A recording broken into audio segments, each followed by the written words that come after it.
Jim Jones lost his temper and attacked Tony Yayo during Memphis Bleek's own podcast. The absurd thing is that Bleek dislikes Yayo as well. So what's the problem? Why is Memphis Bleek seeing Tony Yayo, and why did Jim Jones crash out like that? This video describes everything that happened, so hold on tight because, trust me, it gets heated pretty quickly. Let's start with Bleek since his issue is considerably less complicated. Jay-Z and Memphis Bleek have been tight, almost like brothers, since the beginning. But Jay-Z has long been the target of Tony Yayo's criticism. According to Yayo, who has never forgotten it, Huff tried to stop 50 Cent from performing at the Super Bowl halftime performance. Like I just said, we just came back off tour. Yeah. You know, with Fifth, and we still touring. Still. And I do my own tours too for people. Oh, yo. You see, I do my own tours. I did tours in Canada. I did a tour across the whole Germany and the Swiss Alps. And that's why I don't care about the hate. Cause I'm like, I got the possibility to do my own tour. Like something with Memphis Bleek. Memphis Bleek said to Nori, Yayo said Jay-Z didn't have us on tour like he did, or I eat my own halal. I eat my own halal too. If you want to say that, to Memphis Bleek, I just came off my last tour. All I'm saying is when you see Jay-Z in a setting, he never really, when he's doing a Beyonce show or whatever, you don't see Memphis Bleek on the stage or him being brought out. You know, even if I'm doing the hype man shit with 50, he's bringing me out. I'm making money. I'm going to— That's that man girl too. That's it. That's Hov's wife tour. Yeah, that's Hov wife tour. So if Hov, I believe if Hov was out on his own, he would bring Bleek out. There is no need for him to bring Bleek in a situation where it looked like if this was last tour you're talking about with the Cowboy Carter. Right. Yeah. So to me, because I look at Bleek as a loyal guy, like I'm a loyal guy to Jay. But I look at like Fifth, my guy Hervé, one day we had TRL, and it's the Young Gunners there. Yeah. And I'm talking them out, and Hervé says loud, "You don't gotta worry about nothing. You got 50. Jay-Z doesn't do nothing for these guys like 50 does." And Hervé, I think he worked with them too. But he said that to me, and that always stuck in my head. Rest in peace. As he sat down with Shannon Sharpe, Yayo didn't hold back. He called Jay-Z a hater and said he never puts anybody on or helps anyone win. Look at Memphis Bleek. He not shining. He not winning. He remarked, even making fun of Bleek personally. Jay-Z does not take as much care of him as I do by the age of 50. That one stab lit the whole thing on fire. Man, arguing over who got the best sugar daddy is absurd. That's not how real people act. I was always taught that if a man quits feeding you, your people will starve. Thus you cannot take from him to feed your family. And all this bullshit about Jay does more for me or yo, 50 takes care of me more. That's ridiculous. See something Tony Yayo said, Hov don't look out for me like 50 look out for him. Oh, word? He said that? I just want to clear that up. Hov don't have to. All right. You know what I mean? All right. Okay. I'm chewing the loud on my own. Right. If Hov look out, I'm telling you, I'll be up there. Right. So when y'all see me out here, that's the Blizzle budget. But back to you, I'm sorry for cutting you off, but I just want to let niggas know Hov don't have to. Right. So, Real men handle their own problems. Now, if your friend helps you out, that's fantastic. But bragging about it? Strange flex. Do you feel me? Yayo's main contention appears to be that Jay-Z is selfish and only ever considers his own needs rather than that of others. The way that came off seemed like some ridiculous flex about who's getting taken care of. So that's a strange hill to die on as well. When Memphis Bleek released Drink Champs, he was unable to ignore that. He had to discuss it and make things clear. According to Bleek, there has never been a significant argument between him and Yayo. The difference between me and other niggas, right?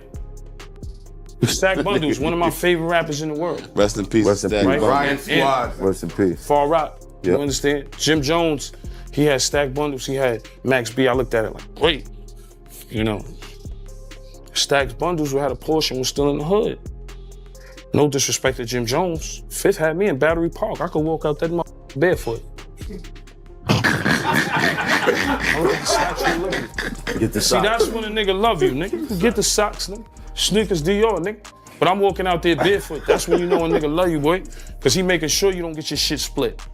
Cause you go back to 134, anywhere, Baisley, Brooklyn, shit get split. Once I got shit, nigga shot my shit up. Bentleys and all that. Y'all can get that sneaker, just toss that over there. My shit's official. You know what I'm saying? Yo, look, but nigga put me in position. Rest in peace of Stack, but Stack got killed in the project with a Porsche. Yeah. Nigga, come on, nigga, I'm from the hood, nigga. Y'all niggas thought, nigga. I done been around the Black Justice and seen the Preems and all that, nigga. The E-Money bags, all that, nigga. The younger niggas under that. So with everything you saw. Maserati Fox. Real nigga, huh? So with everything that you saw, what would you change?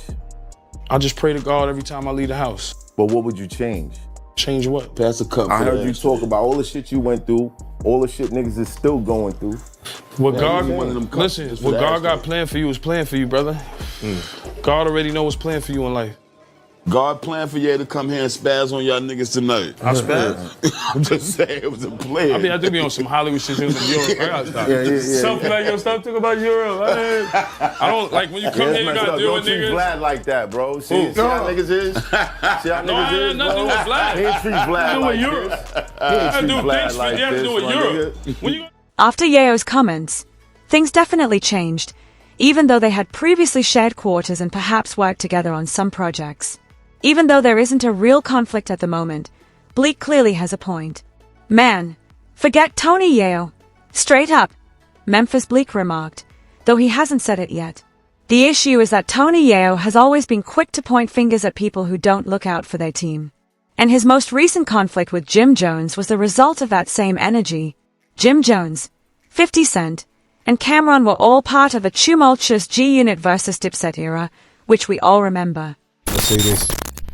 The problem is, when she was on the show, she had said that she had heard about you wasn't giving Stack money, but people don't know that when Stack asked you for the bread, you were going to the bank. I think the bank was closed. Something happened because me and Bino talked about it. I remember being there, and you was going to give him more money after the money he spent because we was on tour. He like, geez, I spent all that tour money, geez, on Pop, a bucket. Whatever he did, brought another Porsche, BMW. He like, yo, Pop, geez, you said a closed mouth don't get fed, geez, I'm Pop, geez, I'm hurting. It's a fact. And when I told him, I said, yo, go get 25 grand from the bank tomorrow. He like, oh, yo, what's up with that Wrangler truck? I'm like, I left that shit in Brooklyn. I don't even want that shit. I don't even know what block it's on. Matter of fact, it's by the car shop where I got the Maserati from. He like, you let me get that, geez. I'm like, go take it. You probably got to get a new key. Like, oh, I'm going to go get that tomorrow, geez. You different, geez. And we all know the rest of the story. Why do you think that people have this misconception of what happened? Why do you think even her? Why do you think that? Where did that come from? Nobody likes to hear the truth. Because we were there. Bino get mad all the time. And he gets offended. And he was one of the people that called me. He was like, that's not true. They think that, what they think is that Stack asked you, he told you he wanted to leave. They said that Stack told you he wanted to leave, he wanted to move, and you didn't move him out. But that's not true. You want to hear that story? All right, for Stacks and them, I was about to buy Stacks, the kid Max and Melly, a whole brownstone in New Jersey. None of them wanted to leave the hood. And I was not about to waste my money. And that was what I offered them. I went shopping for the shit and all that type of shit. Yeah, we remember that, right, Bass? We remember that. Shout out to Bass. I remember the conversation. And I'm like, yo, you bugging. You want to, like, you could go to the hood every day, but you're going to be living in Jersey. Like, you're going to be living better than, like, you heard? And you don't have to worry about paying for no rent or nothing like that. I'm just trying to get you niggas out the hood. Melly, too. Melly ended up getting shot, right? Like none of these would listen, and everything that happened that you know can happen in the hood end up happening and shit like that. You know what I mean? But everything to try to protect them for what I know could have happened to them, I tried. You heard? From getting all of his cars to getting all these everything. You can imagine everything. Private jets, Miami, hundreds of thousands in one weekend, 2 tour buses, Atlanta, like. Cannot front on how I had my boys moving. And I'm only talking about this because you was there. And you and Stacks were best friends. Were Bino, couple others and shit like that. Other than I don't even talk to people about Stacks and what went on. But we was sending out. This was not on our level when we was moving. And no. Jim then started boasting about his wealth, cars, and way of life, making analogies to Tony Yayo's situation. The problem is that Yayo wasn't even trying to articulate it. Tony never claimed that Jim was impoverished. Literally, Jim is good, he said. Jim's friends don't seem to be up or onto anything, he pointed out. And to be honest, If Jim had focused on that instead of shouting about money, it might have had a much stronger impact. It is also possible that the entire incident would not have escalated to the extent that it did. But Jim wasn't trying to listen to any of that. He was clearly in full defense mode based on the look in his eyes. That pride kicked in. Jim believed that Yayo was trying to ridicule him in public, and he didn't play around with his name or his team. "Isn't anyone feeding me?" he screamed. "I created this from the ground up. I don't live off of anyone's plate, not even that of Jay-Z, the 50s, or anybody else," he said categorically. But Jim didn't brush it off. Instead, he doubled down, which made things awkward. He started accusing Yayo of continually hiding behind his boss's shadow and criticized him for being unduly loyal to 50. A lot of, me from the hood, so people look at Bleak and don't understand the business he's doing. They always look at Jay like, oh, yeah. But that's why you got like Yayo talking about, Jay don't take care of. I don't need Jay to go on tour. Yo, smoke hard coke, Yo, chill. Yo, chill. You look like you need to be taken care of. You look like you need to go to the dentist. You need to look like you need to brush your teeth. You look like you need hygiene.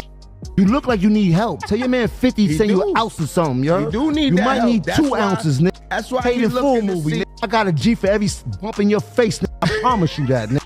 I promise you that, nigga. That's why he worried about Peon, you broke, nigga. You know See? I got it, nigga.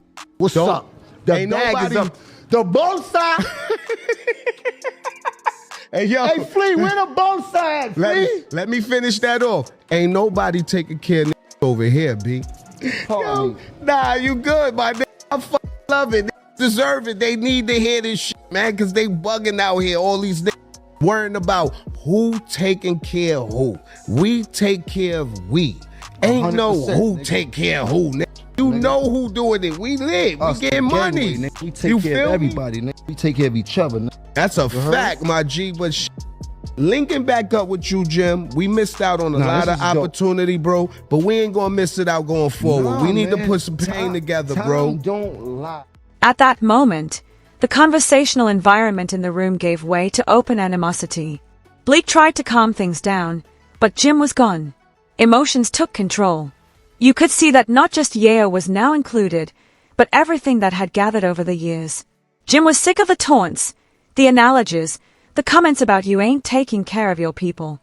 At that point, he made it known to the world that he was not going to back down. Not from Tony or anybody else. Jim kept boasting about how rich he was, but isn't that the main point? Tony Yayo wasn't going to back down either, so it's not just about who is richer or poorer. He responded on his Instagram story with a fierce retort. He took a chance by reposting Max B, Jim's longtime adversary, instead of replying orally. That is quite a claim. Y'all niggas do, I don't do. I do the other thing. Everything. Y'all niggas go across the street that way, I'm going up. Holla at your boy. I do other things, man. I don't do what y'all niggas do. I don't do what niggas do. I don't watch niggas' money. I don't care. I just do what I do. Fans were split on the statement, which had the internet buzzing. While some think Jim was right to defend himself, others think Yayo touched a nerve by bringing up real conversation. It's your turn now. If you favor Team Jim Jones or Team Tony Yayo, please leave a comment. Additionally, don't forget to like, share, subscribe to DripZ, and carry on the conversation in the comments section before you depart.